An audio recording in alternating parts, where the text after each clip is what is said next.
all over the place. I'm Kathleen Jasper, and we're talking about how to start the school year off with success. So I'm just going to make sure I'm going live here on Facebook really quickly. There's a separate thing I have to do. And I'm so glad you are spending your webinar Saturday with me here. And I know you guys are just now probably settling into your summer. And now I'm already talking about the new school year, which is probably not exactly how you wanted to spend your Saturday, but I'm really glad you're here. We had so many people sign up for this webinar. And so I'm probably going to do some follow-up webinars to this.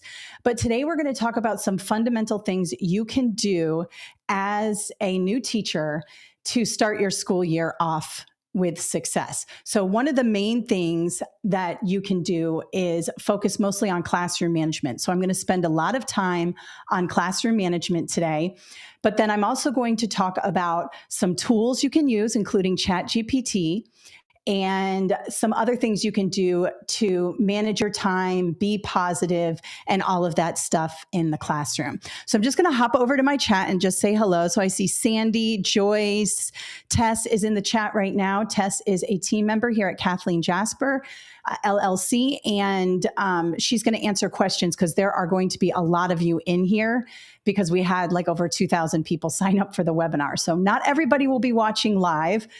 Some will watch later with the replay, but we have a lot of people. So I'll do my best to get to questions. And if I see a recurring question, somebody asking the same thing over and over again, I will definitely get to that. So today we're going to be working from, I should say, my new book, Teach, a survival guide for new educators.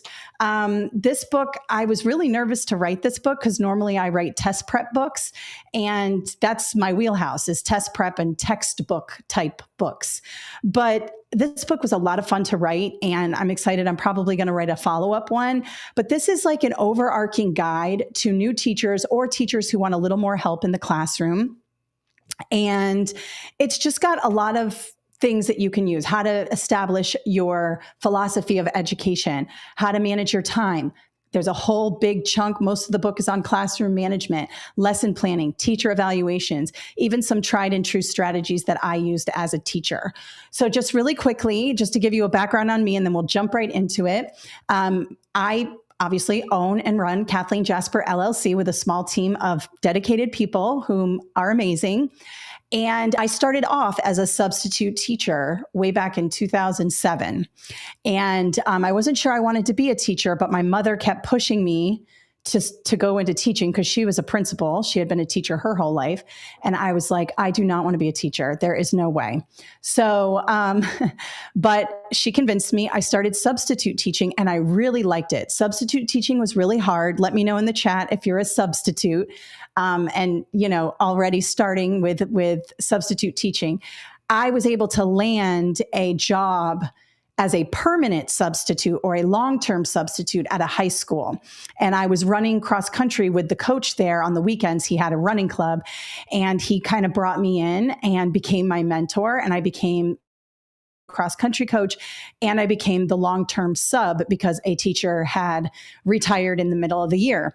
And you might say, wow, how can you retire in the middle of the year? Well, after 35 years of teaching, he was done. So he retired when his date was up, and I got to teach biology as a permanent sub. Now, I knew nothing about biology. In fact, it was one of my worst subjects in high school. I didn't like it in high school, but I had to kind of stay ahead of the students and work through it. And I ended up loving biology, and then it became my subject area. So even if you're not an expert, but you're a good teacher, you can still reach students and help them. And I had really high scores on the end of the year exam, the state exam, probably because I was learning it along with the students. They did not know this, but I used a lot of my methods that I was learning the material with and help them understand it as well. So it was one of my best years ever, but it was really hard. And even with the classroom management, because I was brand new, I was only 27 years old and these kids were juniors. So they were 16, 17, 18. And so it was very intimidating. I was intimidated by my students for sure, 100%. And so, that process of becoming a long-term sub, I worked on my certification like many of you are now. You are doing all the things. You're teaching, you're working on your certification, your parents, maybe you're taking care of your elderly parents. It's a lot of work and you only have a small amount of time to do it all. So obviously, and I have a lot of substitutes in the chat. Yes, indeed. Being a substitute is definitely great preparation for the actual teaching job. And if you start off as a substitute teacher and you get into a school and the principal likes you, a lot of times you can slide right in. Many of you are probably going through this now, where the position opens up and the principal has already seen you teach. The principal already knows you can do it and has seen some of your work ethic. So the principal is inclined to hire you there. So that's a great way to start off. Some people are career changers. Lots of career changers in the chat. I just saw some people say, I switched careers and whatever. Some people are accountants and are sick of being accountants and they decide they want to become teachers.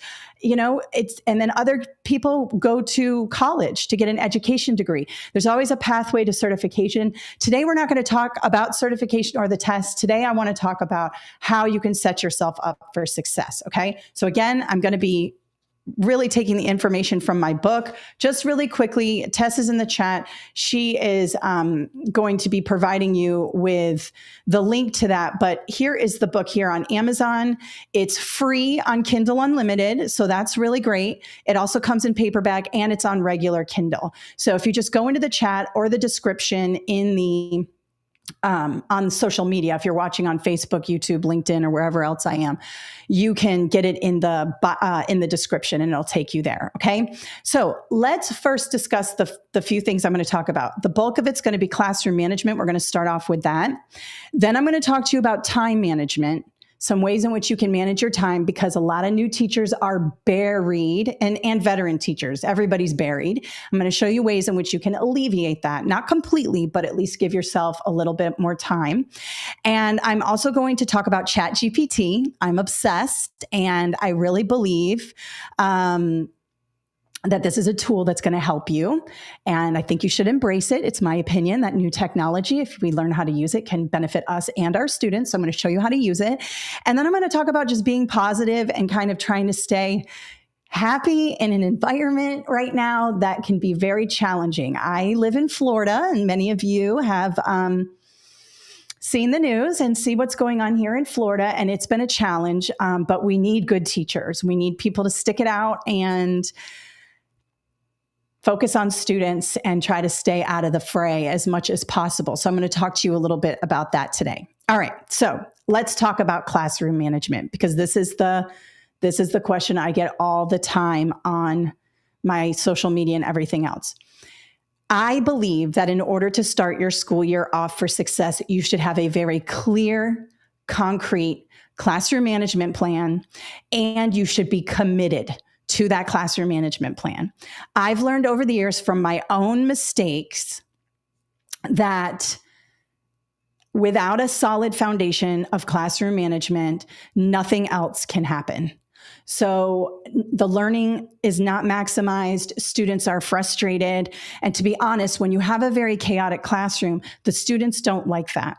So there are ways in which we can start off with a good foundation. So rule number one, when you're entering the classroom as a new teacher, or maybe this is your second year or something like that, I recommend you commit to a classroom management plan and practice it and communicate it. I'm going to show you how to do that today. Now I'm going to hop over to my presentation.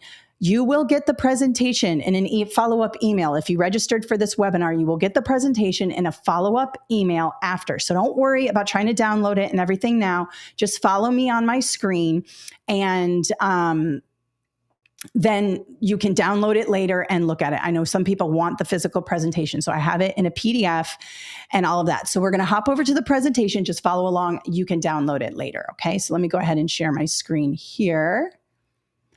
And we are here. Okay, so right now we're talking about classroom management. This is the first part of the webinar today.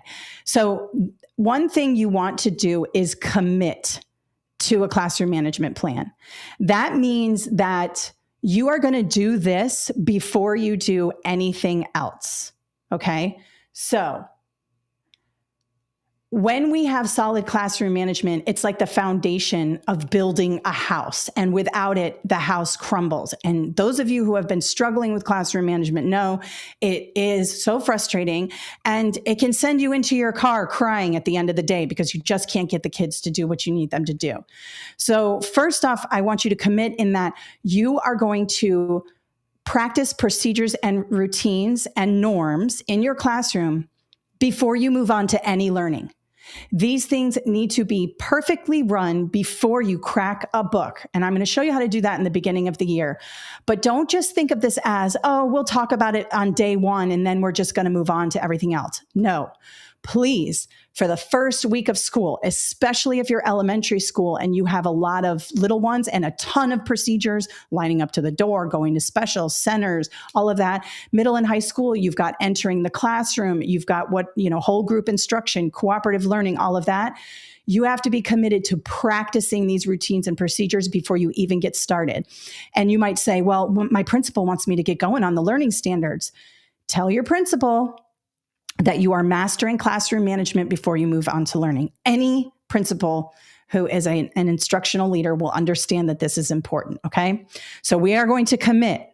We're going to throw all of our energy behind this classroom management plan, and we're going to realize that we are going to fall on our face.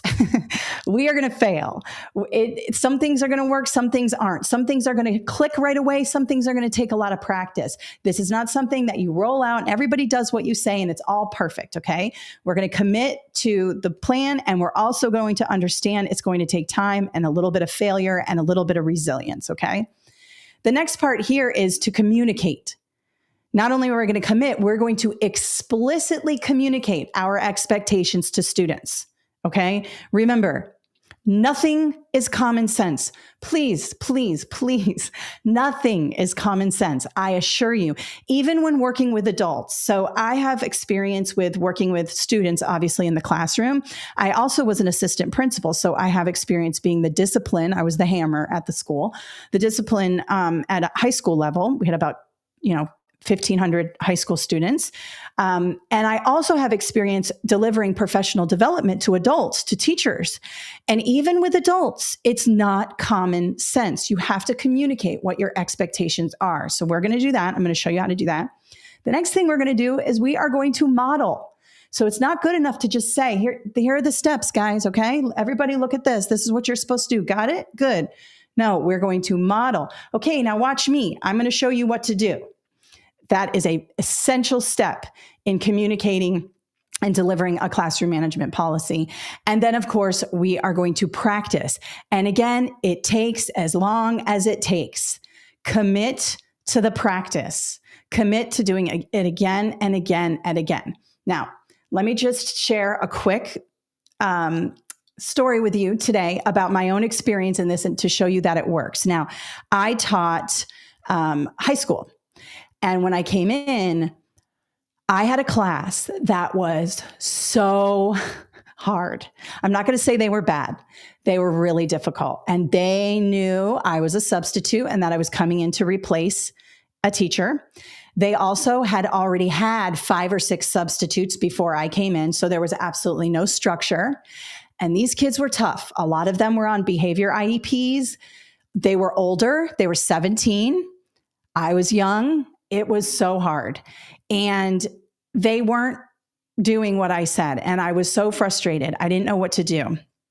And so I called my mom. And I talk about this in the book. My mom is a rock star educator. And so I called her. I just said, it's not going to work. I don't know what I'm doing. They're eating me alive. They are eating me alive every day. And she talked to me about procedures and routines. And she said, you have to practice them. Don't do anything else. And I was like, are you kidding me? Like, how am I going to get these kids, these 17-year-olds, to just not do any work except procedures? And she said, well, start with entering the classroom. Start with what you want them to do once they enter the classroom. Then, go through it and practice and practice and practice. And that's what I did. I'm going to talk to you exactly how I did it. And I'm going to give elementary school examples, but I want you to know it doesn't matter how old the kids are, how young the kids are. Everybody needs routines and procedures. We crave them. We want them. also, I'm sure some of you have heard this from your students when they come in from another class or another unruly class, and they say, God, we don't do anything in that class. Everybody's just talking out. The teacher isn't doing anything. Everybody's just yelling and screaming. It's so annoying. We hear that a lot.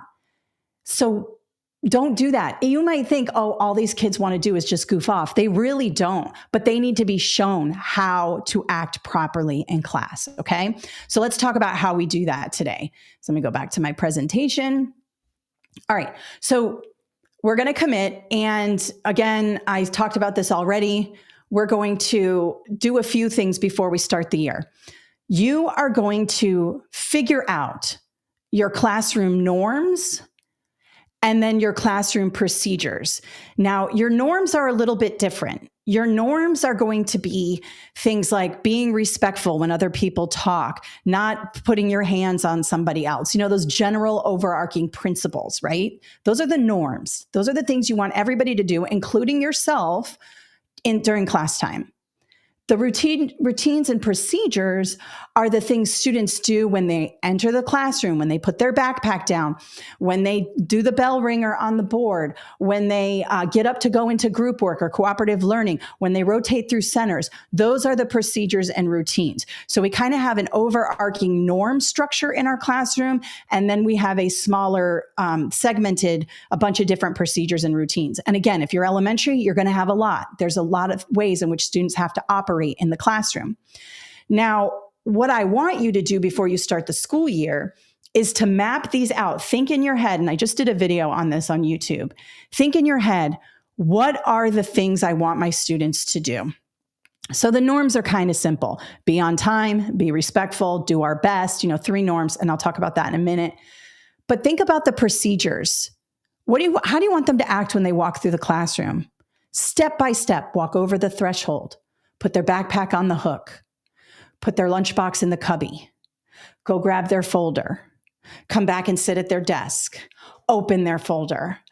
You may say, oh my God, do I really need to map it out? Yes, you have to map out every move you want the students to make. That's the commitment. We are committing to this, okay? And then we're going to write all of those down. We have it in our head, how we want students to act.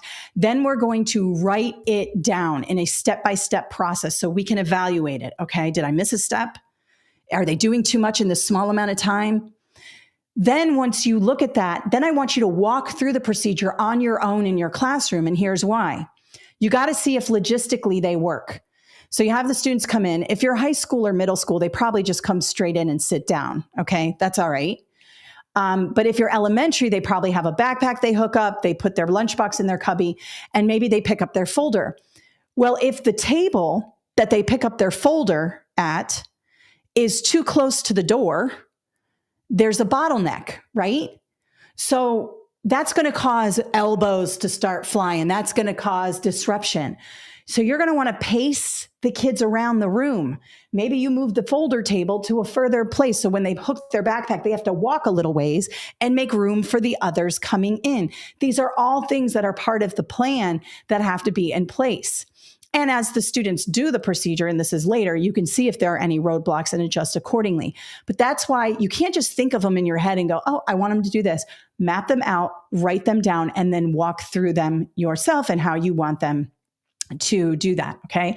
And then I want you to identify any roadblocks and anticipate barriers. You won't be able to anticipate all the roadblocks and all the disruptions, but you will be able to identify a few that'll save you time and energy. All right, so let's talk about the norms first. So there are a couple ways you can do this with students. You can come up with the norms yourself, which is totally fine. So you can see here, I have 3, my mouse is a little bit wonky. You can see here, I have 3 norms right here, okay? I've got my thing not in presentation mode because I want to be able to move around in here and like grab this. You can't do that in presentation mode. So you can see I have 3 norms and I've used positive language, all right? Now, I don't say don't be late. I don't say don't be disrespectful. And I don't say don't turn in don't do your best or something like that. Instead, I say, we are punctual. And I like this word punctual rather than be on time, because this is a way to introduce higher level vocabulary with students and using that incidental vocabulary, which if you're taking a reading exam on teaching reading, that's one of the test questions. But we are punctual. The we in it indicates that even I, as the teacher, I am going to be punctual as well. We are respectful. We do our best. The we indicates that I am committed to these as your teacher, just like you should be as well. Now, it's not enough to just go, okay, guys, here are our norms. We are punctual. We are respectful. We do our best. Yay. That's not going to cut it. We need to talk about this. We need to say, all right, why is it important to be punctual? And you can even do this with your high school and middle school students. Students, the young kids will raise their hand right away and they'll be like, because it's important to be on time, and your middle and high school students will roll their eyes at you and be like, obviously, right? But what we can do is say, hey, have you ever been waiting for a friend at the movies, or waiting for your mom to pick you up, or waiting for a teacher to start the lesson? Whatever it is, isn't it kind of annoying to sit there and wait or be interrupted by someone who is late? It's annoying, right? It breaks the flow of instruction. It's not fun for everybody else in the class. It is considerate to be on time. Now, everybody has an emergency. Those types of things happen. But it's very, very important that our culture in this classroom is to be punctual. And you can have a topic about it. Talk about it with your kids. And then respectful. Okay, let's talk about respect. What does it mean? Because respectful is an abstract word, right? So maybe you're an English teacher in high school, and you're going to have a lot of classroom discussions. And you're going to be reading literature from all different cultures and all different backgrounds and things like that. You might have a discussion with your high school students and say, look, we're going to be examining some heavy topics in this classroom. And students will perk right up when you say that, because they want to get into the nitty gritty. They want to read the stuff that they're not supposed to read, right? They want to learn more. So we're going to be in there, talking about this. If you're a biology teacher, I was a science teacher, I say, look, we're going to be talking about some biological things. There are, sexual reproduction. Those are the things you talk about in biology class, right? So it's really important that we have a mutual respect for one another and we talk about this. And then, of course, we would talk about, what does it mean to do your best? We might have a discussion on that. Your best may not be 100% every day. Your best might only be 80% one day because you're tired or you didn't get enough sleep. Your best might only be 50% one day because you're depressed or you're not feeling it. I'm asking you to give me your best on that day, and I commit to you that I'm going to give you my best on that day as well. And so together we are doing this. Here's the thing. Let me talk about this really quick. A lot of people believe, not a lot of people, but some people believe that because you're a teacher, that students should just do what you say. And I'm Gen X, so I grew up that way. The teacher says something, you do it regardless, right? But really, we didn't respect that. We didn't, just because the teacher said so, or because our parents said so, we might have followed the rules a little bit more than they do now, this generation, or whatever you want to call it. But we thought that was BS too. Like, why should I? Why? Tell me why. Why do you want me to do this thing? So there is nothing wrong with talking to students about why you want them to do this. I'll give you a really good example that helped me get students to raise their hands before they answer questions. So one of my norms became raising their hands. And I asked them, why do you think I want you to raise your hand before you answer a question or before you ask a question? And most of them said, I don't know, because it's a rule. And I said, yeah, it's a rule. It's kind of the way school is, right? But I said, but I'm going to tell you something that made me realize that it's important for my students to raise their hand. And so I told them the story of me getting observed by the principal. So I was a brand new teacher. The principal came in. I thought I did an amazing job. I was asking questions. Students were answering them. They were not raising their hand. They were just calling out the answers, but everybody was engaged. All eyes were on me.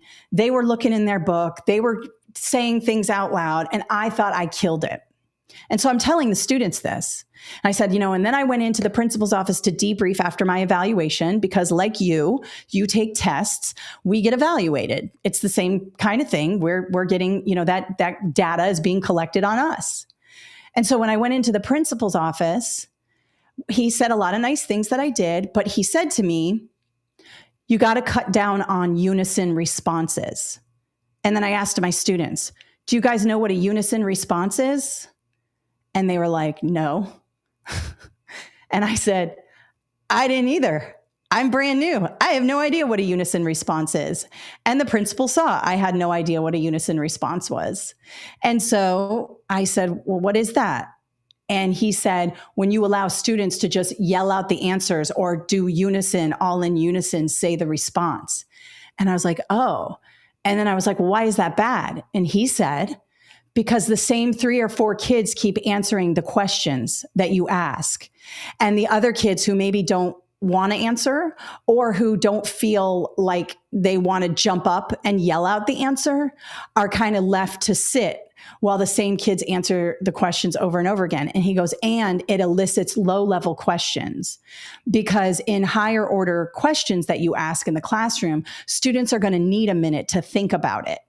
So if you ask a complex question, you have to say to your kids, I'm going to give you 15 seconds. Nobody raise their hands and nobody answer yet. I'm going to give you 15 seconds. After 15 seconds, I want you to raise your hand. And what that does is it elicits better answers, more thinking, and a better class. And I said all that to my kids. And they were like, oh, that's why we should raise our hands. And then I did not have a real problem with kids raising their hands anymore. If they fell out of it, I said, oh, remember, we got to raise our hands. We're asking high-level questions here. And they immediately were like, oh, okay. And these were difficult kids sometimes. These were not, AP students. They were general education kids. And look, I've taught all kids. All kids are amazing. I've taught at risk. I've taught kids who are on behavior IEPs, learning disabilities, all the way up to Cambridge program kids. All kids need structure. All kids will listen to you. Some kids are more difficult than others and take a lot of practice. But when I communicated, that's why I want you to raise your hand, that was it.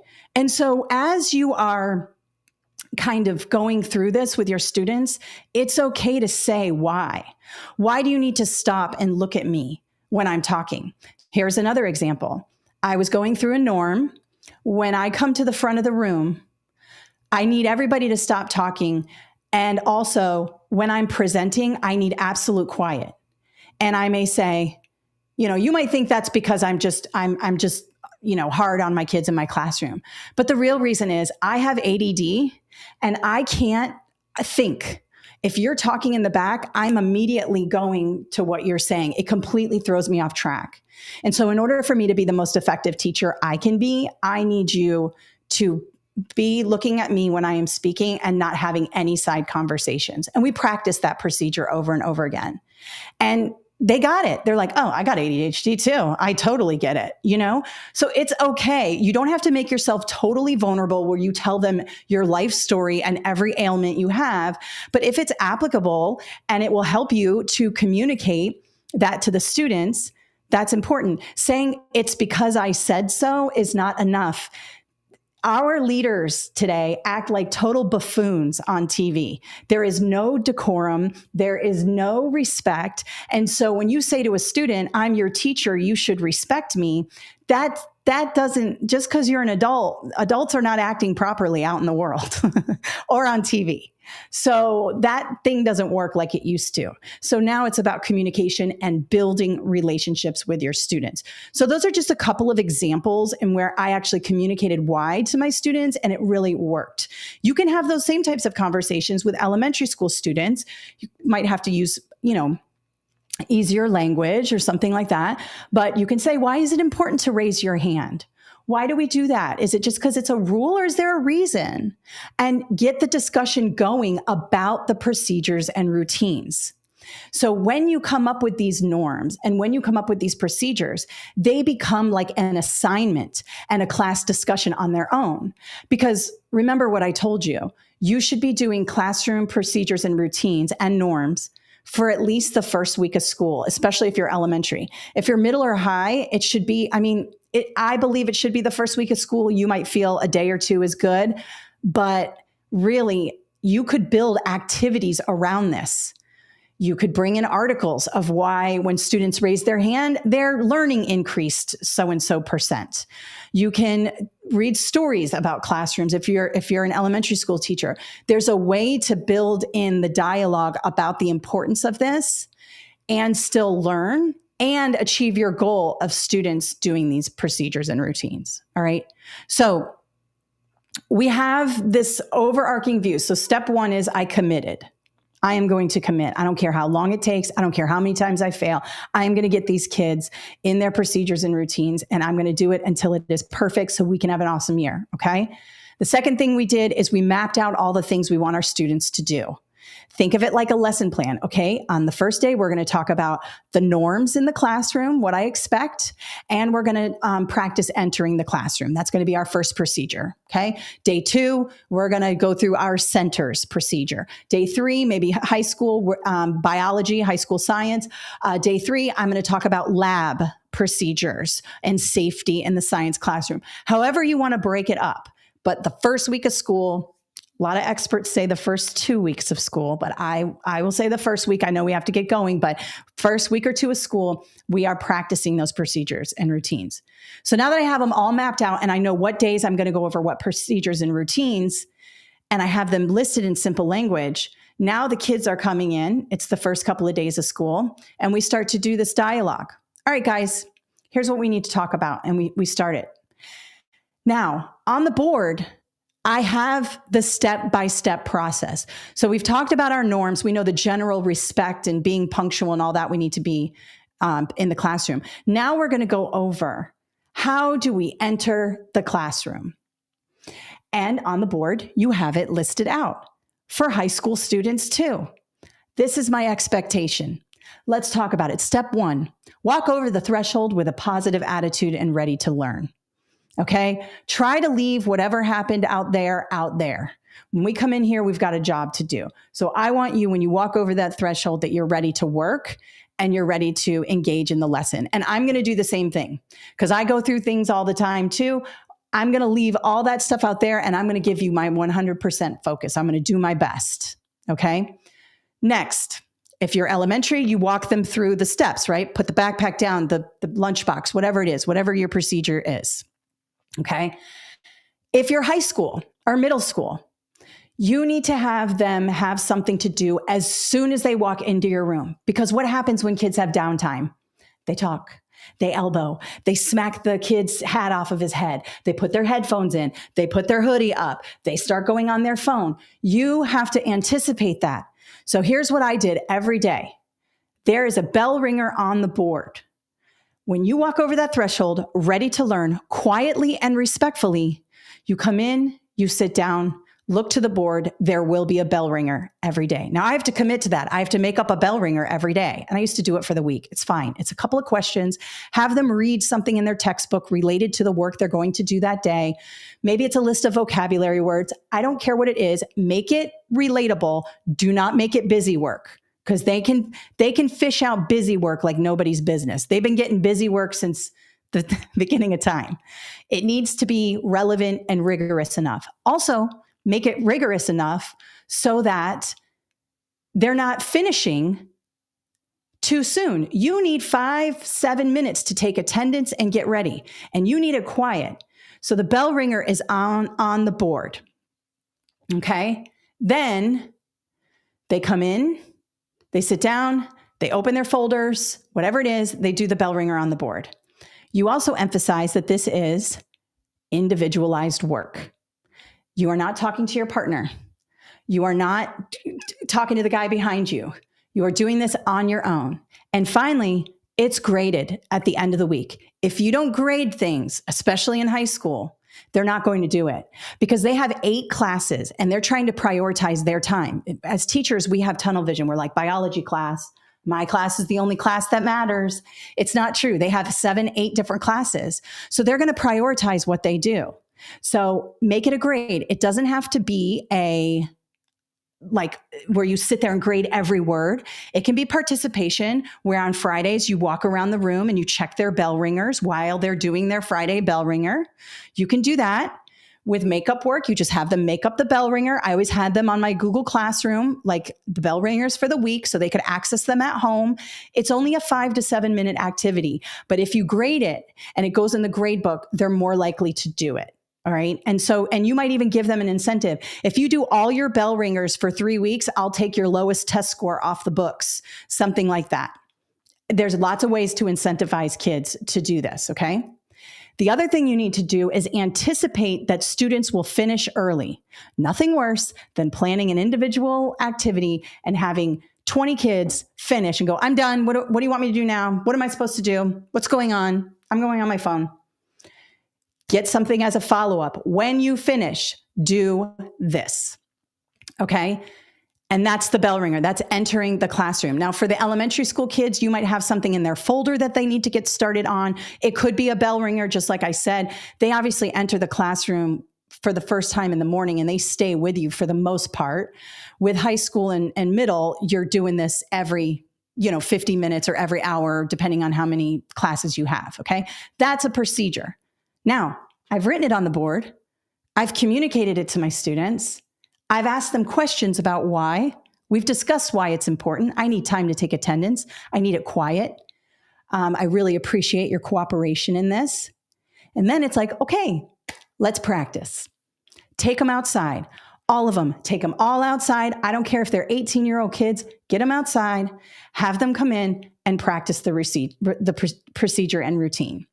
I did this in the middle of the year. I stopped all instruction and did this in the middle of the year because my classroom was crazy. And it started when they entered the classroom. So they went outside, they came in, they thought it was stupid. I can't believe she's making us do this. This is so dumb. They were, whatever. She doesn't know what she's doing. And I was terrified. I was like, this isn't going to work. My mother is crazy. It's not going to work. They didn't do what I expected. I said, okay, guys, some of you did it. Thank you very much for those of you who did it. Jessica, thank you. Jose, thank you so much.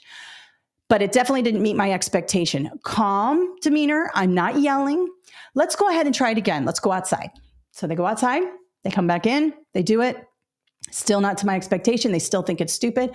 We did that 3, 4, 5 times until finally a kid spoke up and said, you guys, do the procedure so we can go in and sit down. And they did. And I said, that was awesome.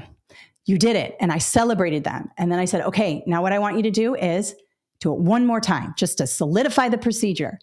And they did. They came in and sat down. Then we talked. We did our bell ringer. We went on to another procedure for labs, whatever it is, and we practiced. Then the next day they came in and they didn't do it. It totally fell apart. We had just gone over it the day before. And in my head, I'm thinking, we just went over this the day before. How come you didn't do it? Because it takes practice. So I was like, hey guys, remember our procedure, it's on the board. So what I'm going to have you do is grab your backpacks, go outside.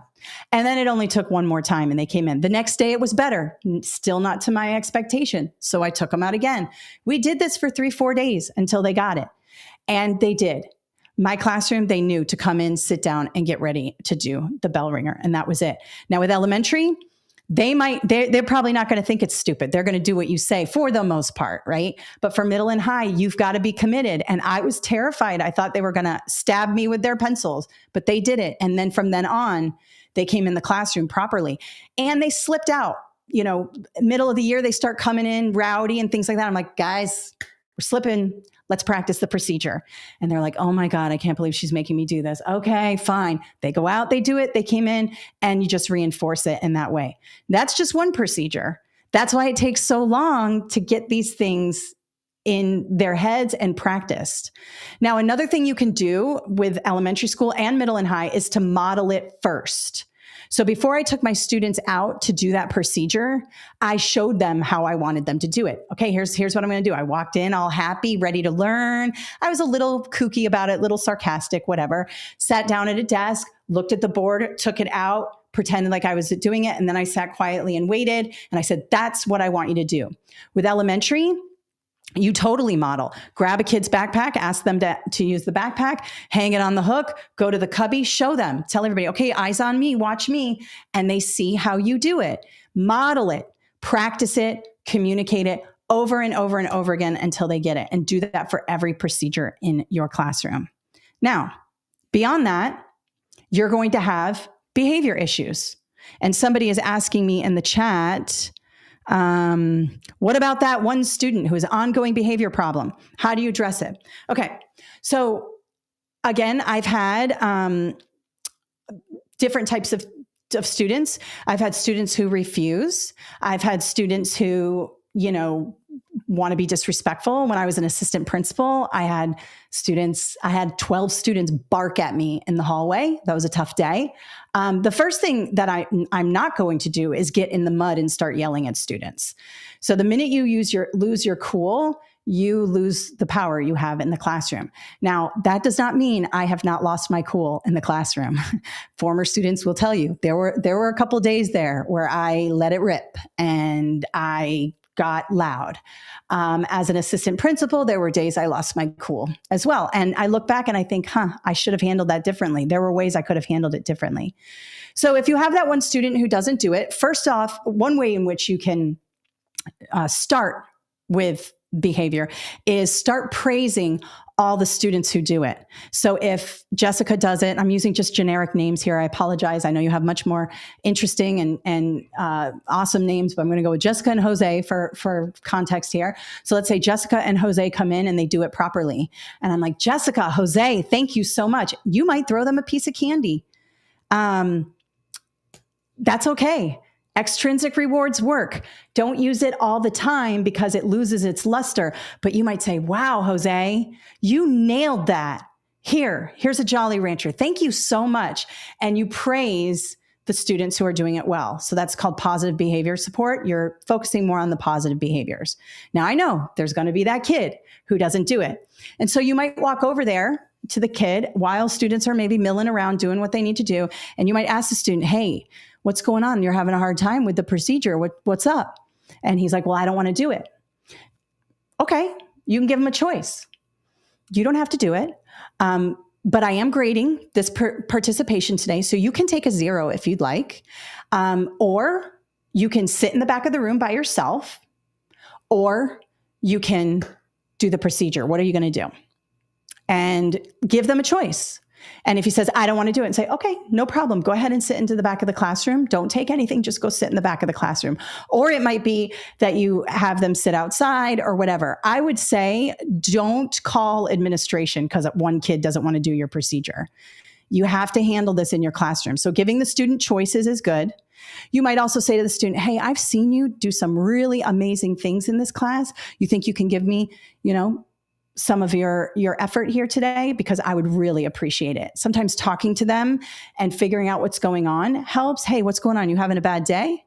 Again, it's about relationships. Now, some kids are tougher than others, and you're just going to have to keep doing that. I had one girl who would not listen to me. And finally, I just took her outside and said, look, you and I are going to have to work together for the next 3 months, because it was the end of the year. And I said, how can I help you so that you can be more respectful and that I can be respectful to you? What are some things you need from me? She told me. And we talked about it. And I said, look, the kids in this classroom follow you. I can tell that you have you're very popular, and the kids do what you do. I need your help. I need you to act respectfully, please. And I'm going to respect you too. From that day on, she was a different person. I didn't yell at her. I just said, I'm trying to run my classroom here. It's hard. And so I need your help. Can you help me with this? And as soon as I say, can you help me? Even the most hardened kids, I'll say, hey, so-and-so, come here. Can you help me? They're like, what do you need? Yeah, I can help you. Give them a task, give them a job. Perhaps the student who you're talking about in the chat, he doesn't want to do it or she doesn't want to do it. Say, hey, Jesse, come on over here. I'm going to give you a job during this. Do you think you can do a job for me while we're doing this? Some of that giving the student purpose will help. Now, you're going to have kids who disobey and things like that, but you're going to have to figure out where their soft spot is. A lot of times it's being a helper. They want a job.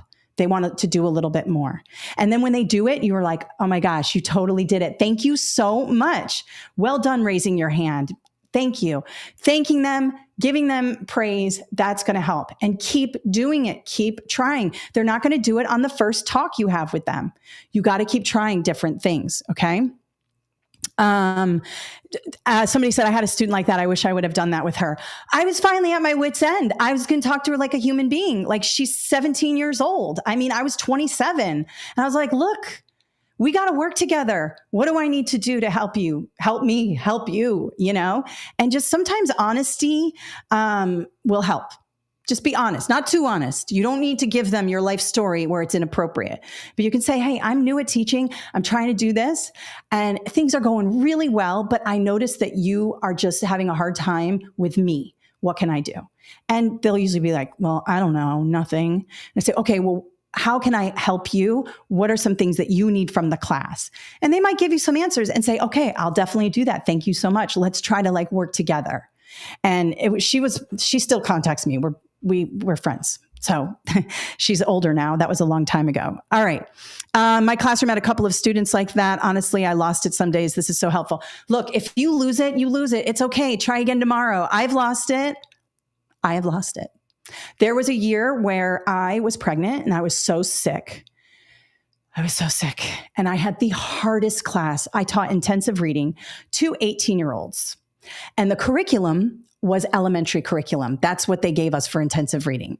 So I modified it. We were reading about drug cartels and war and stuff like that because they were more interested in that than the stupid elementary book they gave us. No offense to elementary, but I had 18-year-old kids reading these skateboard stories. It was crazy, right? So I had to modify it. And I had a kid in the class who was I'm not going to say exactly, but he was hard. He was hardcore. He was hardcore on the streets. He was hardcore in the classroom. And finally, I just asked him, I'm like, look, I need your help. They follow you. They do what you say. I got to get through this. Please help me. And he did, a lot of times asking for their help. Okay, so now we have the procedures and routines. We've talked about it. We've practiced it. I want to show you a quick little video in my presentation. So let's go to my presentation really quickly. Probably went on a little bit too long about my own experience, but these things impacted me a lot. Okay. So, all right, a couple things you can use to communicate procedures. Using checklists is always helpful. Everybody loves a checklist. You could have it in their folder. You could have it, a lot of elementary school teachers are so amazing with what they do. You guys, I'm in awe of you. I never did stuff like this, but they would have little flip charts for each procedure and they were different colored paper. Let me know in the chat if you're one of those elementary school teachers or middle school teachers where you do that. Some high school teachers are like that. Most of us aren't. We're a different kind of teacher, but I have seen some very creative high school teachers. I was creative, but in a different way. But I know that a lot of you love the laminator machine and you love all the things. So some of them do a flip chart, here's the procedure for entering the classroom. Flip. Here's the procedure for centers. Flip. And so they have that physical thing where you can go, hey, let's revisit centers procedures. Let's do that. Because it looks like we're having a problem here going to our centers. So let's go back to our seats. Let's sit down. Let's open up our folder and take out our procedure flip chart or our procedure checklist. And let's go through this real quick. All right. We need a refresher. And they'll do it, and then they'll go back and they'll try the routine again. You have to commit. So you might be in the middle of a center, and they're all acting crazy. Looks like we need to go back and practice this routine. Let's do that. So use checklists, use handouts, stuff like that. It's not always going to be on your board. The first week it will be, but after that, you need a way to reference it. So have it printed out for them. And then, of course, we go through each step explicitly. All right, so I want to show you this example. It's a little YouTube video here. And again, when I send you this presentation, you're going to get the link to this, and they have a lot of videos. It's a little grainy, but I like what she does. First thing, disclosure. She has a very soft voice. I do not. I have a loud voice, as you can tell by this presentation. And I call it when I am ready for people to listen to me, I call it my assistant principal voice. It's that voice I used to use when there were kids not supposed, out in the hallway. And I was like, hey, where are you supposed to be? That's the voice, if I need the students' attention, standing in the front of the room, students, ladies and gentlemen, Some people use friends, whatever it is. I deepen the voice. I get real serious. You can try that. But this teacher does not have that. Not everybody has that. But what she does here is she's in the middle of an instruction. Looks like they're working at their tables or centers here. And then what she does is she stops and practices the procedure in the middle of what's going on here. Okay. So there are a few things I would do differently, but I like this because she stops in the middle. So let me go ahead and play this. I am going to move it to 13. All right, let me go back just a little bit. There we go.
All right. So hopefully you guys could hear that. Let me know in the chat real quick. Let me go off here.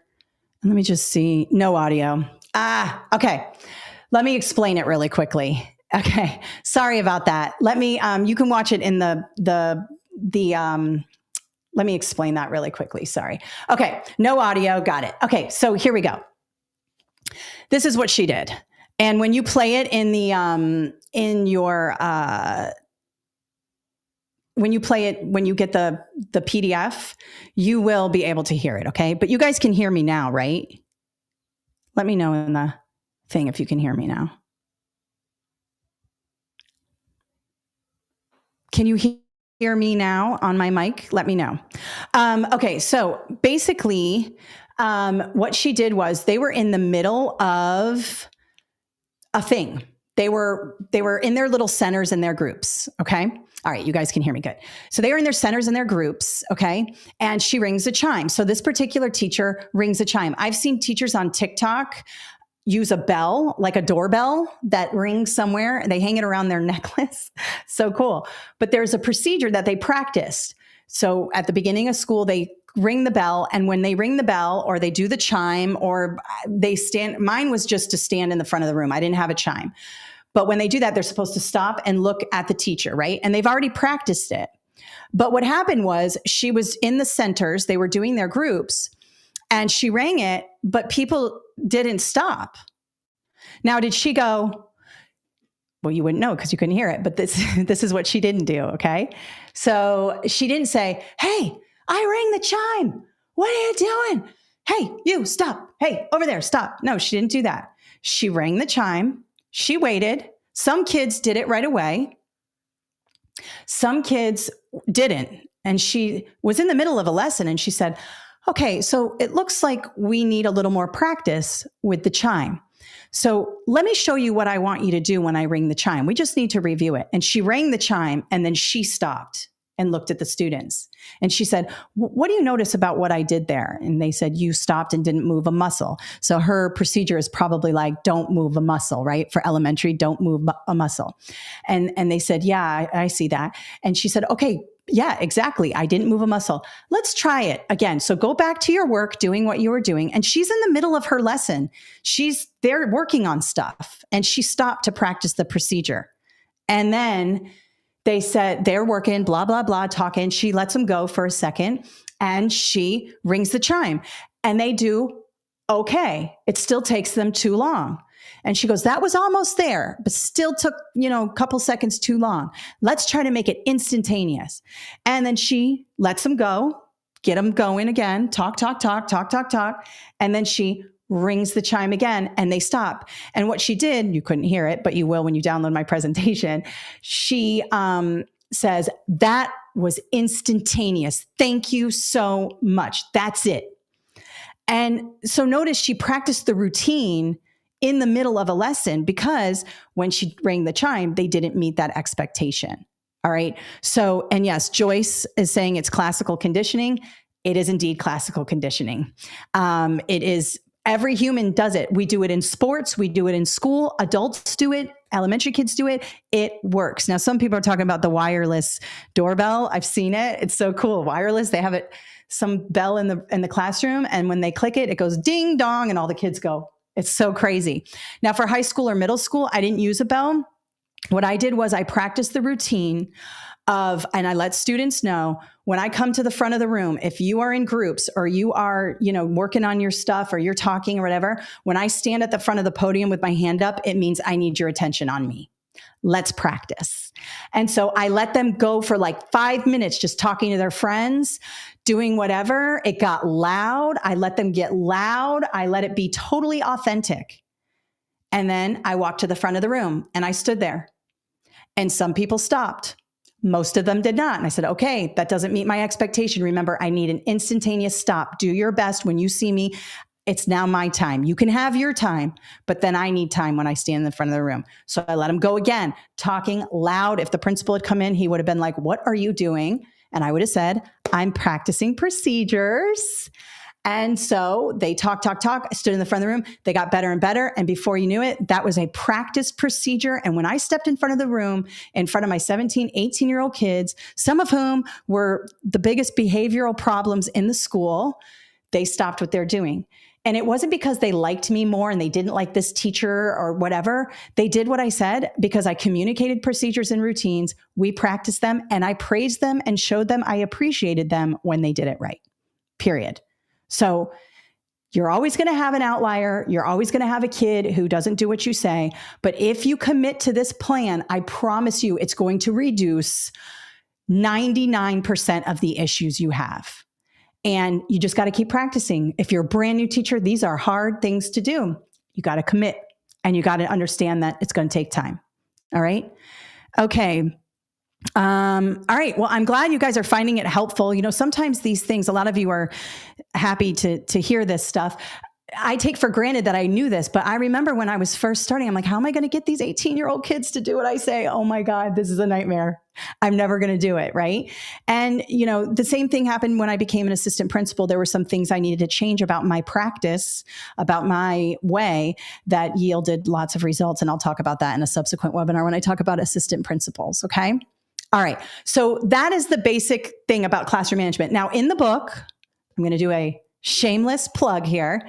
In the book, it goes into a little bit more detail. And, sometimes there are also like graphs and things like that. And when you get the book, it has a page on my website that's just for the book people. And it's got all different videos and downloads and things like that. And I'm constantly adding to that. All right. So let's move on from classroom management. You got the gist.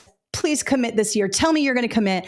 And, it's going to be a better year for you. I promise. And remember another thing real quick before I move on to the other subjects. You can do this in the middle of the year. You can stop what you're doing and say, guys, we have fallen out of our routines. And part of that's my fault. I've gotten lazy. It's been a tough year. We got to get back to our routines and procedures. Okay. So today we are just going to do routines and procedures. And they might go, okay, it's okay. They don't have to like it. And just go through it. I did it in the middle of the year. I came in January and they were crazy and it made the difference. So my mother was right again. And there is a book for elementary school teachers that I read. Actually, it's called The First Days of School. And it's by Harry Wong. He's an educational researcher and practitioner. And a lot of teachers were have used it throughout their years and things like that. And the other thing I'm hearing, sometimes I hear on TikTok how administration doesn't support and all of this stuff. Rule number one is you got to try to handle your business in your classroom. You can't call admin every time you're having a situation. Now, listen. I was both a teacher and an administrator. Okay. So I know there are situations where you have to call admin. I support that. But if you are constantly writing referrals, if you're writing 10, 15 referrals every day, You do not have a classroom management plan. I had a teacher one time, she wrote 15 referrals a day for gum. She wrote it for gum. And I asked her, like, you're writing, and referrals are legal documents. They are legal documents, and we have to process them. We can't just say, oh, another gum referral. We have to process them. So I finally asked her, I'm like, why are you writing all these referrals for gum? I want to support you, but it's gum. Like, well, in the code of conduct, it says no gum. And that was the hill she wanted to die on. I don't want to die on that hill. I want engagement. I want people paying attention to me. I want respect. If you have a piece of gum in your mouth, I really don't care. Now, your school may have a very stringent policy, whatever, follow the policy, but choose your battles, okay? There were days where I would walk past someone in the hallway as an assistant principal, and I would hear them call me, I'm not going to say it because it's education, but BITCH to their friend. They'd be like, oh my God, she's such a bitch. And I would ignore it sometimes. Most of the time, I would ignore it because that comment wasn't meant for me. That comment was meant for her friend. And if I get into it with her and say, what did you call me? You don't have any respect for me. And I get into this back and forth. Now I'm in this back and forth. If a student says something that you can ignore it. Choose your battles. Don't nitpick every little thing. And it'll be better. Now, blatant disrespect, yelling at you in front of the whole class, calling you a BITCH, that's happened to me too. That's 4 days home. That's OSS. That is an assistant principal thing. That's where you need to call in the AP. But you walk past and you hear them go, oh my God, she's so annoying. I hate this. You don't need to engage. You don't need to get in the mud in that. You just ignore that. That was for her friend. Just like when you go out for margaritas with your teacher friends and you talk smack about the principal. It's the same thing. It's not meant for your principal. It's meant for you and your friends. So give them some space and let them call you the B word. It's okay. It hurts. I've had my feelings hurt. I've cried in my car many times, but just let it go. Don't fight every battle. Fight the important battles, okay? All right, so we worked on classroom management. Now I'm going to tell you something really quickly. Time management. So now we have our procedures in place. This webinar is going to go over. Okay. I don't care, whatever. We've got our procedures in place. We're working all of that. And now we're trying to figure out our time. You're buried. Okay. When I started teaching, I was on the track at 5 o'clock in the morning. Actually, practice started at 5. So I was on the track at 4:45. We had a very rigorous cross country team, best in the state, not because of me, because of the head coach who was my mentor. He was amazing. But we were on the track at 4:30 in the morning every day. We did 6-7 mile runs, 5 a.m. to 6 a.m. And then I would shower in the bathroom, in the girls' locker room at school. And then I would start school. And then I would stay at school until 7 o'clock at night. These were 15-hour days that I was working. And at first, I was good. I liked it. I was all in. But very quickly, I got buried. And then I became resentful and angry. And it was everybody else's fault. But really, it was my fault. Okay? So a couple things. If you are a brand new teacher, try to focus on the things that you need to do. Don't sign up for a bunch of stuff your first year. You're going to be tempted. You're a go-getter. If you're a teacher, you're like, I can do that. I can do that. Oh, I'll be on that committee. Oh, yes, I want to go to that. Stop. Stop, stop, stop. If there's something you really want to do it. But if there's not, no is a complete sentence. No, you don't have to say, oh, sorry, no, I have to get my kids, or, oh, sorry, wish I could. Stop apologizing. Just say, thank you for the opportunity. I'm not available. You're allowed to do that, okay? The other thing is work your contract. Try to work your contract. Now you may say, that's impossible. I can't. It is possible because I see teachers doing it all the time. And I finally was able to do that when I got a little better, okay? First thing in working your contract is to only assign in-class assignments. Everything we do is going to be in class. Start off that way. A good in-class presentation, cooperative learning, engagement is so much better than a bunch of homework you have to grade later. Okay. You can even grade the in-class assignment. They can have something that they turn in, or you can walk around and give participation. Focus yourself on what's going on in the classroom. One mistake I made, I was a biology teacher and an English teacher one year. I had both. So they were both they were crazy content areas. And so I had students in my English class doing these very lengthy research papers, and I had students in my biology class doing science fair. Science fair is crazy. That is like another job. That should be another full-time job. But I took it on because I'm like, I'll do science fair. I'll do a huge research paper with my students. Science fair is another research paper because they have to do the research on it. And at high school, they need peer-reviewed academic resources. I had to train them on that. I was buried. So I had to back off. The following year, I didn't do that. First, I did not do science fair. That's too much. I did it again in subsequent years later when I had my footing. But as a brand new teacher, science fair it's too much, right? So then I did everything we did in terms of research or writing was done in class in workshops, working together, and then I would grade what they had at the end of class. I cut down on my at-home assignments and my at-home grading. Cut that out as much as you can. And a lot of times it's busy work. Now, math teachers, I know you give the kids homework because they have to practice at home, or reading, they have to read a passage at home, things like that. But try to focus most of your time on what's happening in the classroom, okay? Because that's going to help you reduce, all that busy work. When you create more busy work for your students, you're creating more busy work for yourself. All right. So try to do that. The second thing is, or this is like the fourth thing, I don't even know. Commit to working your contract hour maybe one day a week. So let's say you are buried and you're working till 6 o'clock at night every night, okay? Try to pick one day a week where you work only your contract hours on like a Wednesday. So Wednesday, when it's for us, our contract went to 2:30. We had to be there at 7 a.m. or 6:55 a.m. and we were done at 2:30. Now administrators were different. We were expected to be there 24/7, but as a teacher, 7:05 or 6:55 to 2:30. So I started to commit one day a week to leave at 2:30, no matter what. If I still had work, no matter what, I left at 2:30. It was so stressful at first. I was like, oh my God, there's so much to do. But little by little, I realized there's really not I don't have to take this home every night.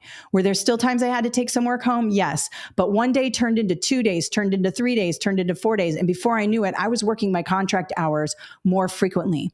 And so there were some cuts I had to make in my assignments and what I was thinking, what I needed. Did I have to have a perfect lesson plan? Did my room need to be perfectly decorated? Did every email have to be answered within an hour? No, I let emails go 24 hours. If it was a parent, I had an automatic responder, and I talk about this in the book. Automatic responder. Thank you so much for reaching out. I'm currently teaching, so I cannot get back to you immediately. You have to kind of say that to parents. Like they think you're going to just on your phone while you're teaching, get back to them. So I'm currently teaching.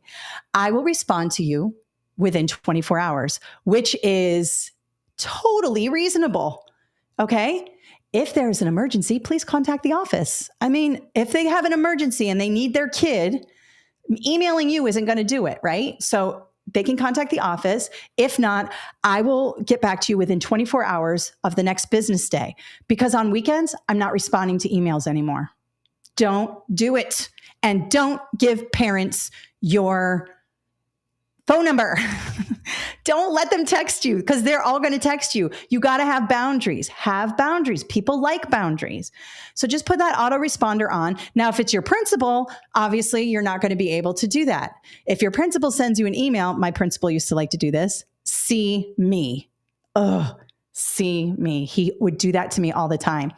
And then when I became his assistant principal, he used to just yell at me over the walkie-talkie. Jasper, get in here.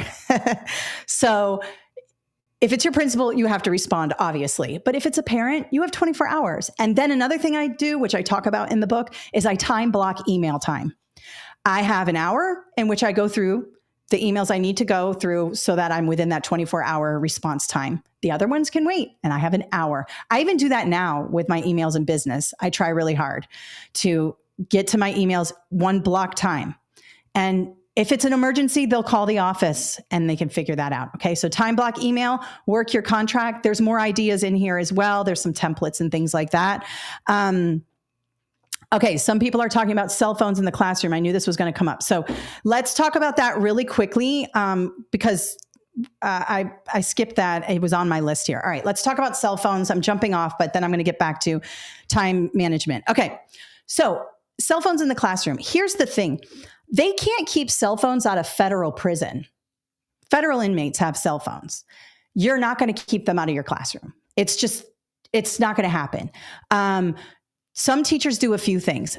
I've seen teachers have cell phone jail where the kids put their phones in their, like a jail, like they have a thing in the front of the room. The only thing that I caution you about is that these are $1,500 devices. And whether you agree of whether a student should have that kind of device, that's not the point. They do. And so if you take their cell phone and something happens to it, you could be on the hook for that. I never took cell phone as an assistant principal, and I never took phones as a teacher because it is a very expensive piece of equipment. It's not a fidget spinner that they can get $5 or you can buy. These are very expensive devices and it's their property. So I don't know. Now I did, the way that I handled cell phones in my classroom, and this was, a couple of years ago. So obviously it's gotten even more chaotic. But one of the things that I allowed students to do was during individual work, I allowed them to use their headphones while they did individual work. Okay. Now you might have a school policy that doesn't allow them to do that. And I had a school policy that did not allow them to do that. I went to my principal and said, I need to get the cell phones under control. I need a carrot for them. And what I'm going to do, if it's all right with you, is I'm going to allow them 10 minutes of individual work. And while they're doing individual work, I'm going to allow them to use their headphones if it's okay with you. I'm going to use this as a carrot to have them keep their cell phones away. And this is what I did. I said, guys, you're going to have 10 to 15 minutes at the end of class to listen to any music you want with your headphones in, but I need no phones out until then because I have something very important to talk to you about. If I see a phone, we're not doing that. So what I would do is say, give me this time undivided, and I will give you that time back that you need with your cell phone. Because think about it. These phones are their lives, just like your phone is your life. If I came in and took your phone from you during a professional development, you'd be like, what the heck? Like, you can't have my phone. Now you may say, well, these are kids. Yeah, they're kids, but they're human beings. And some of them paid for that phone themselves. Some of them work jobs and paid for it. And so I don't recommend you taking the phone. Now, I did see this one woman on TikTok say something, which I thought was really good. She had a cell phone jail in her class. She didn't use it initially. She said they had a cell phone policy, which is when I'm in the front of the room and I'm speaking, no phones. Okay. Now, when it's time for individual work, I'm going to allow you to use your headphones. Okay. Her policy was, if I see a phone out, you have to put your phone in jail. So there's like one phone in there instead of 40 phones in there. Okay. So, but she gave them a choice. She said, look, you can either put the phone in jail or I can, and whatever it was, maybe it's, you can go to the office or whatever. So she walks around, she's talking, she's giving the direct instructions. She sees a phone out and she says, hey, John, whatever. And she walks over to him quietly. She doesn't embarrass him in front of the whole class. You got to be careful because kids will fight back, especially in element or middle and high. If you call them out, they're going to go back at you because they don't want to look stupid. So she walked over. She said, hey, John, I know you're like feeling that you need your phone right now, but listen, I said no phones. So I'd like you to put your phone in the phone jail. And he said, no, I don't want to.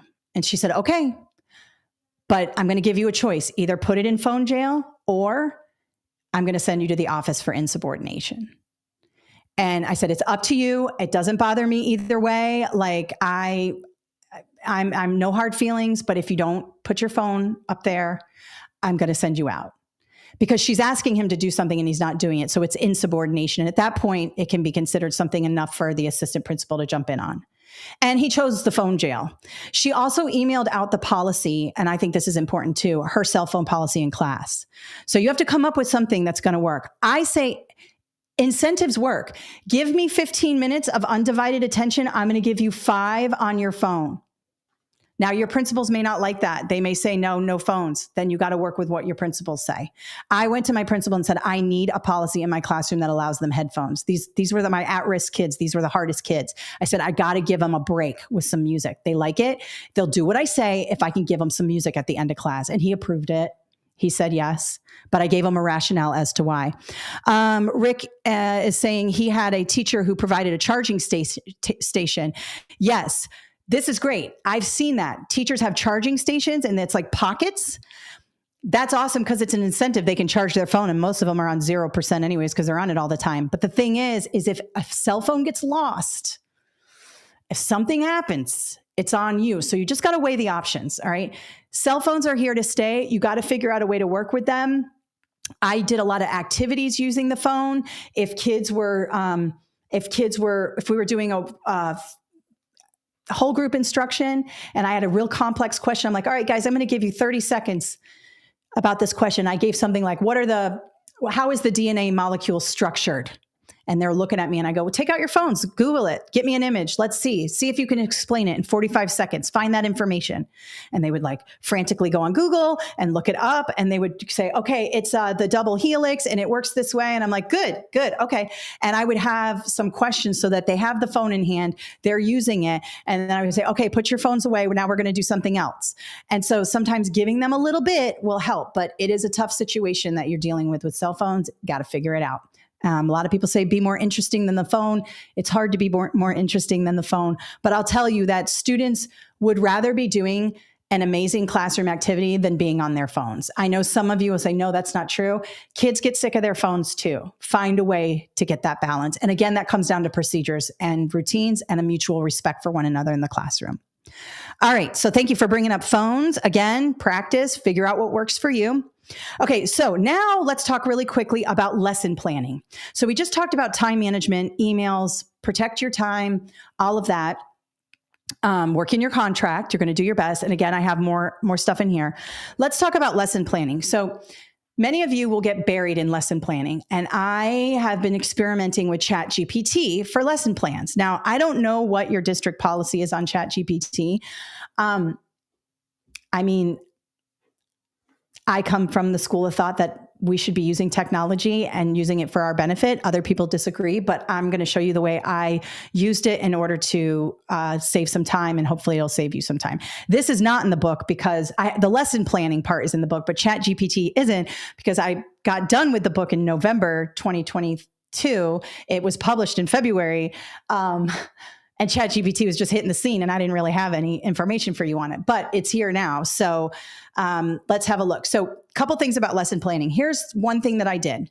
I had a general overarching template for all of my classes and every day followed the same structure. First, bell ringer, individual work with the student. And this is all in here too. There's a template and I have a template on the website. If you buy the book and you go to the website, it's there. So first was a bell ringer. Second was a whole group activity where I talk to the classroom about the bell ringer and we go over objectives. Okay. You got to communicate objectives. I'm going to show you what the objectives are in a minute. All right. Next, there's a whole group instruction where I'm reading or we're discussing or I'm showing a presentation, whole group. I'm the presenter, direct instruction. I'm the presenter. Okay. Then we might move into small group where they go into cooperative learning. If there's time, individual work. So notice it's the gradual release. I do, the teacher, we do as a group, you do on your own. And then I always made sure there was a debrief session at the end to debrief students either with exit slips or to talk to them about the objectives. Hey, did we meet this? What questions do you have about this? And do a quick wrap up because that gave me the data I needed to figure out what I needed to do for the next day. All right. So that's all very helpful there. I had that structure in place and all I did was change out the information. That structure remained the same. All right. Now, beyond that, overarching structure, here's something you can do to set yourself up for the success. So I recommend you go in and you look at the academic standards for your grade level and content area. So here's what I did. Let me share screen. So let's say I'm a teacher in North Carolina. And, oops, let's go back. I'm a teacher in North Carolina. And I want to figure out, I'm a fourth grade teacher in North Carolina. I want to figure out what the English language arts standards are, because I'm going to try to, I want to get ready. I want to see what's going on. I want to be ready for the year, right? So I'm just going to look over the standards and stuff. And so for North Carolina, I got to this website here, and all I did was Google North Carolina academic standards, and it comes up. And then you have these quick reference guides for grade levels. So this is great. Every state is different. I talk about this a lot. Every state is different in terms of standards. So like Florida has a really robust standards website with activities and all kinds of stuff. Other states have just a list of standards. It just depends. So here they are. And then what I did was I pulled up the reference guide that they have. Let me go ahead and zoom in a little bit more. So you can see this is for fourth grade, and this is for reading standards for literature. And I'm just going through them. It's my first year teaching, and I want to have an understanding of what are we doing here? What are they going to ask me to do? What do I need to get students ready to do?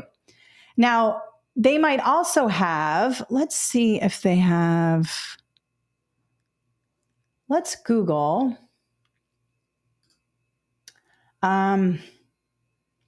North Carolina Academic Standards Curriculum Map. Try to Google a curriculum map as well. So there's curriculum guides. This might be by district. Your district might have the curriculum map. Let's just click here. I don't like clicking on things live, but let's see, sixth grade ELA. Okay, so this is sixth grade ELA, and you can see they have somewhat of a map here. I didn't have a chance to look at this all the way, but you can see, here's the map, Unit 1. So if you Google curriculum map, you can see where the district itself has mapped things out for you. They even have activities in this one. This one's great. Not all states do this. Not all districts do this. You might have to build it yourself. That's okay. Keep it simple, but a lot of districts do this. And you can see here, this little thing. Oh, it's a bookmark. Okay. They've got activities. Activity 2, classroom systems rules. Oh, look. First day, Unit 1, building communities. What do they have? System rules and routines, discussion. Nice. So, and then it'll take you to the standards. So here it has the standards you're supposed to do. And then it even says 10 class periods. Okay, great. So you might have that mapped out for you, but you still need to do the lesson plan. So here is something that I started using for lesson planning. I used to do it from a blank document, but I don't. So I also have, let me share this tab.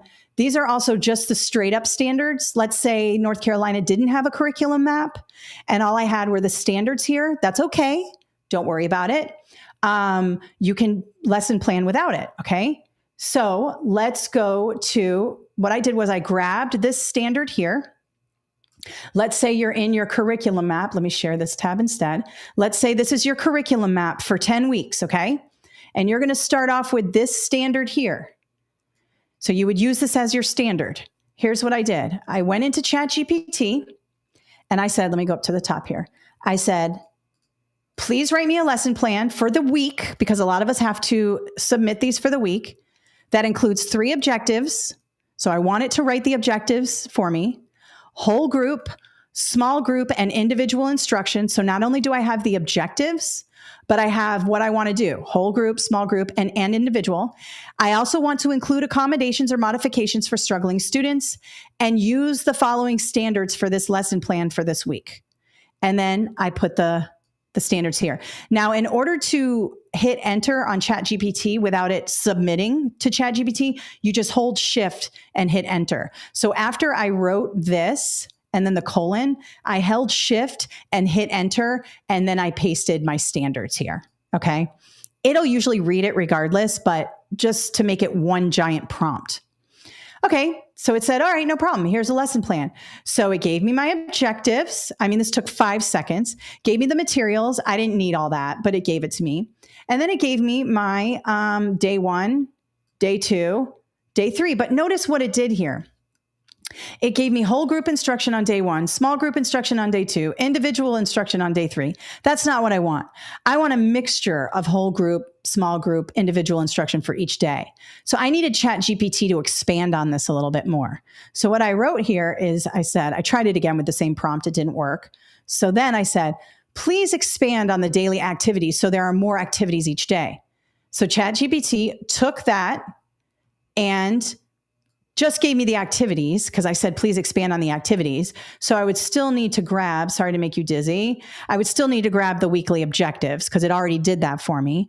But when it comes down to, sorry for making you dizzy again, you can see here, day 1, activity, teacher reads aloud, all of that. Day 2, more activities in here. Day 3. Now, if I wanted to make a mixture, let's try it. Please make each day have a mix of whole group and small group instruction. See what happens. It's been a minute since I generated this, but see what happens. Okay, there we go. Day 1. Here's the standard. RL 4.1. Boom.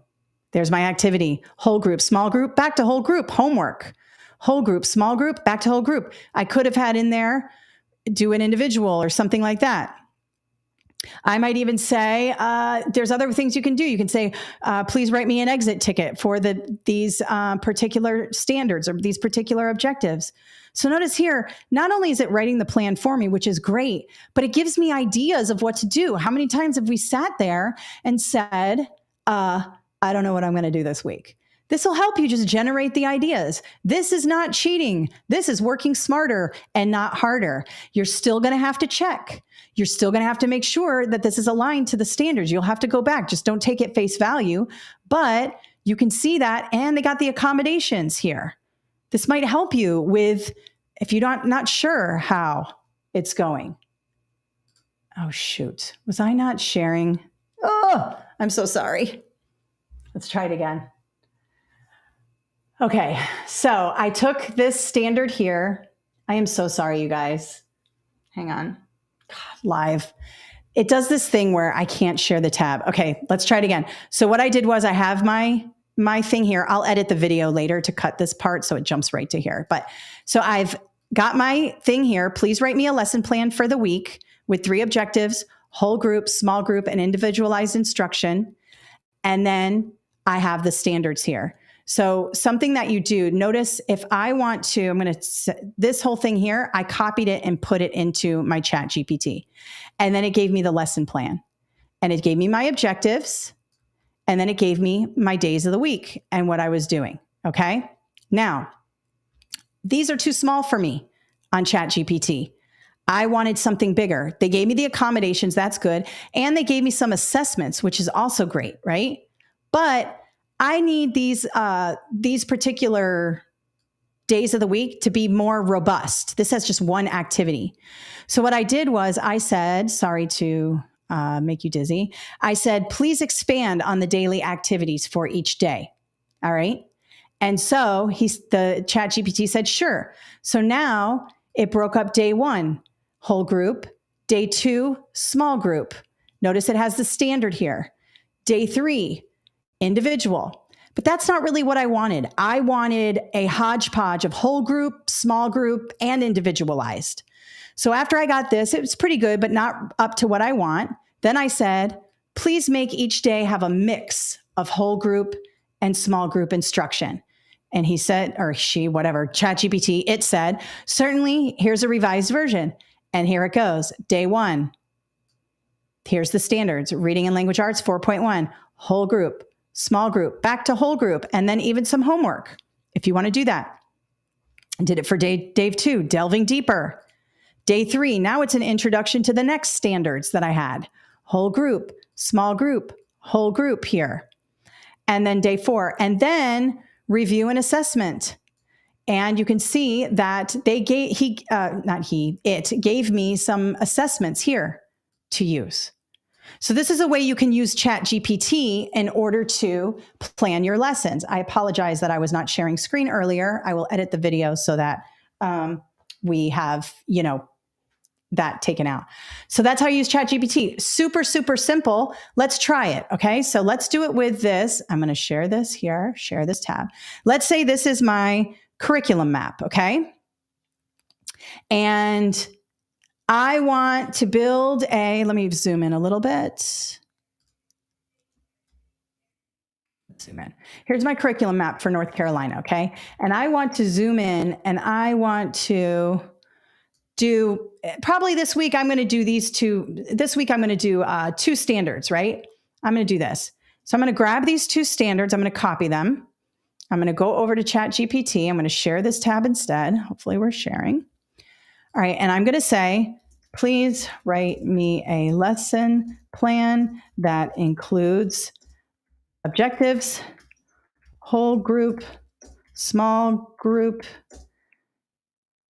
and individual work. Get my thing there. Whole group, small group, and individual work. Lesson plan that includes objectives, whole group, small group work, assessments, and a mix of activities for each day. Also, I always say please include, I always say please, because I just feel like it makes me a better response when I say please. Please include accommodations for struggling learners. Okay, sorry about my typing. Struggling learners. Okay, now I'm going to hit Shift and enter, so that, because if I hit enter right here to try to write my standard, it's going to submit it. I don't want to submit it until the whole prompt is in there. So I'm going to hit Shift and enter, and then I'm going to paste my standards. Okay, there it is. And then I hit go. And there it is. Oh, wait, I'm way down here. Sorry. Here it is, grade 6, weekly objectives. Here they are, materials. Notice that I said a mix of activities each day. Now my days got bigger here. And it even says what standard I'm on. And it's going, and it's going. This tool, you guys, is awesome. And I recommend you use it. And there are other ways to use it in the classroom as well with your students. This thing will grade essays. You give it a rubric, you tell it what the parameters are, it will grade essays. So you can have students write their essay or type their essay and submit it to ChatGPT, and it will give them feedback. It will say, here's where you can get better. So that can be one step before they turn it into you. There's all kinds of ways you can use this tool. All right. All right, let me stop sharing there. So that's ChatGPT. I'm so sorry that I didn't share you the screen. This is what happens when I go live. I make lots of mistakes. I will edit the video so there's not 10 minutes of me talking about ChatGPT and not showing it. I apologize. How do you access ChatGPT? It's not a stupid question, or it's not a question people already know. You go to OpenAI. Let me show you the URL. Hang on. Okay. Now, I have the paid version. I have, if you go up here, this is ChatGPT 4. And let me zoom out so you can see what it looks like. Okay, I have ChatGPT 4, which is like a higher up version. But look at all my chats here. I look up everything. I look up, all kinds of things to help me with my stuff. I don't copy it from ChatGPT because you got to put in your own stuff. You got to zhuzh it up. You can't just make it copy paste, but it does help to generate ideas. But all you do is go to chat.openai.com. I'm going to put this in the chat. Hang on. Here it is. Chat.openai.com. Now the free, Tess already did it. Thank you, Tess.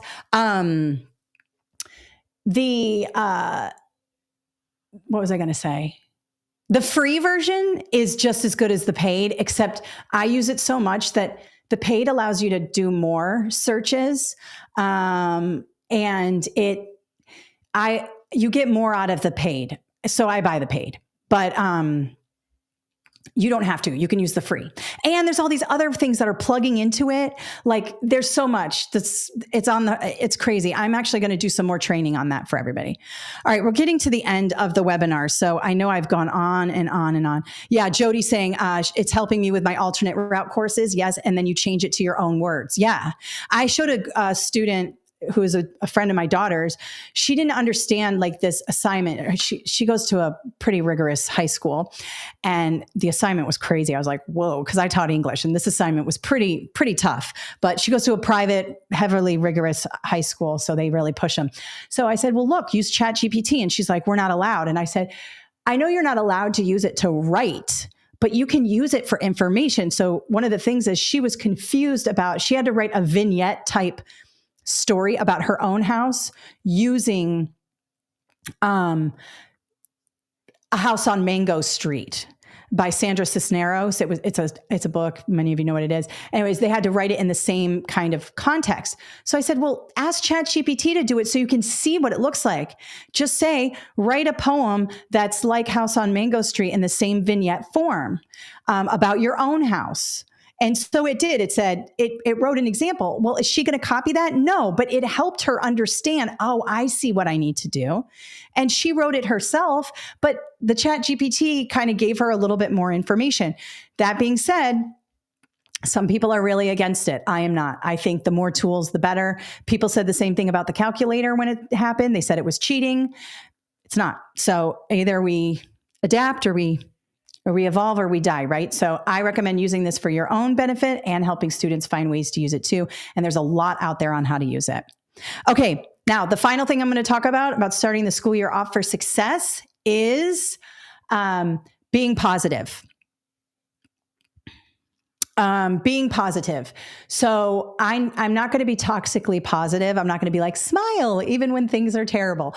I don't think that's the way to do things, but I recommend that you hang out with people in school, or you talk with people in school, or you eat lunch with people in school who are not constant complainers all the time. If you get into that, it's like a cancer and it spreads. Now, I am not saying you shouldn't vent to your bestie, your next door neighbor bestie, your teacher bestie, and say, oh my God, these kids are killing me. You know, that is totally normal. And, you know, even when you're out for margaritas, like we mentioned before, you might say, oh my God, that principal is driving me crazy. Okay. It's okay. We all do it. But I recommend you don't stay in the negative all the time. Do your best to find the light. Now, it's getting harder and harder in education because the pay is getting worse and worse, and the challenges are becoming bigger and bigger. But you've got to stay positive. Hang with the positive people. Hang with the people who are doing cool things and who are still enjoying teaching. Don't sit in the teacher's lounge and just complain about students day in and day out. It does something to you. I went through a year where I complained one whole year, the entire year, and nobody wanted to be around me.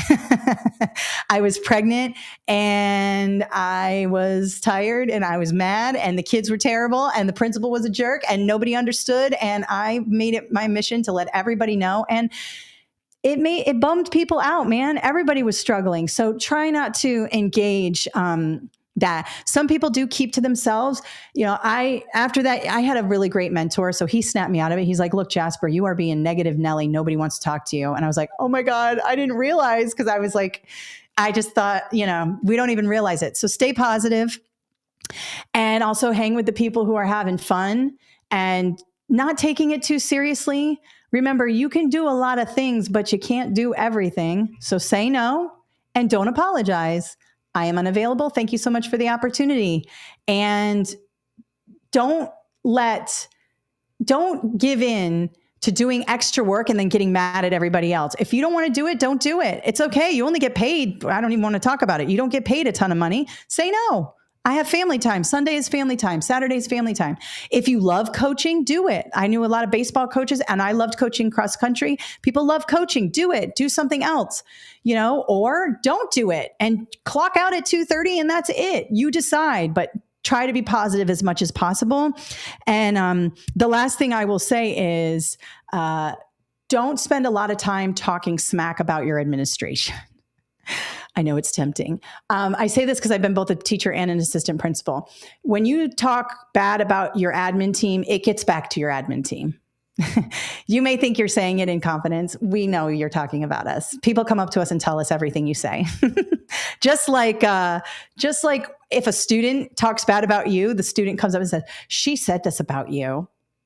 And teachers do the same thing. So if you're standing in the hall and you're talking bad about your principal, it may be with your bestie, and your bestie probably isn't going to say anything. But if anybody else hears it, they're telling your principal. So just keep it positive. You can totally vent, but do it with somebody and do it minimally, and try to make it a habit not to talk bad about the principal or assistant principal, because we know everybody who's talking about us and everything they say because people just walk up to us and tell us. So, all right. So any other last minute questions before I sign off today? Don't forget the book. Buy my new book. It is my first ever teaching book. I have ideas for an upcoming book, and I think I'm going to do one on Chat GPT, just like total Chat GPT it, what you can do using Chat GPT and stuff like that. But you can see there's templates, all kinds of cool things in here. Tess has had the link in the chat. She's got it for you. I'm also going to send you a link to the book and the presentation when I get off my presentation here. I'm so glad you guys came today. I was a little nervous about today because we had 2,000 people sign up and we've had about 180 total in, which is great. I love doing these. I'm probably going to do some follow-up webinars. So if there's something specific about teaching you want me to go over, I'm so glad you guys bought the book. Thank you. If there's something specific, maybe you want to talk about instructional plans, maybe you want to talk about something else, shoot us an email, and in the subject line, just put webinar idea. And if enough people kind of say the same thing, I'll do another webinar on it. I'm definitely going to do more teaching webinars. I'm still doing test prep, but people like the teaching webinars. Okay. All right. Well, I am so grateful to all of you. Please have a wonderful school year. And I'm rooting for you, and I appreciate you. And we are lucky to have you. And I will talk to you soon. All right.